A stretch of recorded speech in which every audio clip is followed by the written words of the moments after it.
Contract outsourcing ఉద్యోగులకు సంబంధించి ఒక ముఖ్య అప్డేట్ అయితే రావడం జరిగిందండి.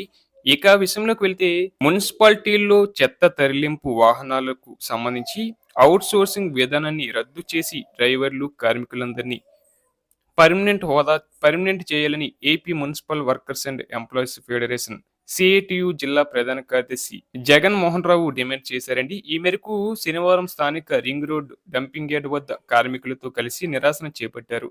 ఈ సందర్భంగా ఆయన మాట్లాడుతూ గత ప్రభుత్వం డ్రైవర్ల వేతనాలు పెంచడంతో పాటు పలు సమస్యలు పరిష్కారానికి హామీలు ఇచ్చిందని, అయితే ప్రస్తుత ప్రభుత్వం వాటిపై జీవోలు జారీ చేయకుండా నిర్లక్ష్యం వహిస్తుందని వాపోయారు.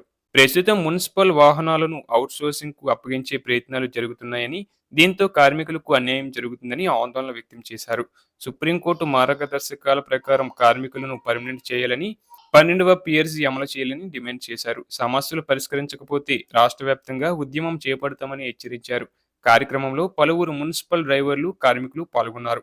మరోవైపు మేనిఫెస్టోలో ప్రకటించిన విధంగా సిపిఎస్ విధానాన్ని రద్దు చేయాలని, పాత పెన్షన్ విధానాన్ని కొనసాగించాలని డిమాండ్ చేస్తూ ఖమ్మం నగరంలోని పాత డిఆర్డీఏ కార్యాలయంలో గత ఆర్&బి విభాగానికి చెందిన సిపిఎస్ ఉద్యోగులు బుధవారం ప్లాకార్డులతో నిరసన తెలిపారు. ఈ సందర్భంగా సిపిఎస్ ఈయు జిల్లా అధ్యక్షుడు చంద్రకంటి శశిధర్ మాట్లాడుతూ ఉద్యోగులకు సిపిఎస్ విధానాన్ని రద్దు చేసి పాత పెన్షన్ విధానాన్ని పునరుద్ధరిస్తామని కాంగ్రెస్ పార్టీ మేనిఫెస్టోలో ప్రకటించిందని, ఆ హామీని తక్షణమే అమలు చేయాలని డిమాండ్ చేశారు. అలాగే రాష్ట్ర ప్రభుత్వం ఏర్పాటు చేసిన పీఆర్సీ కమిటీ గడువు ముగిసి కూడా 3 ఏళ్లు గడిచిందని, ఈ క్రమంలో ఉద్యోగులకు న్యాయంగా రావాల్సిన పీఆర్సీని అమలు చేయాలని కోరారు.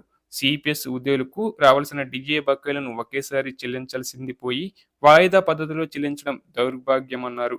కార్యక్రమంలో మహిళా ఉపాధ్యక్షురాలు శ్వేత, రమణ, రవి, విజయ్, సాయి, కృష్ణభాను, శ్రీకాంత్, గోపి, కిరణ్, ఉదయ్, నరసింహారావు, కృష్ణకుమారి, శ్రీలత, అనిల్, నస్రత్ బేగం, సరస్వతి, లక్ష్మీసాయి తదితర ముఖ్య నాయకులు పాల్గొన్నారు.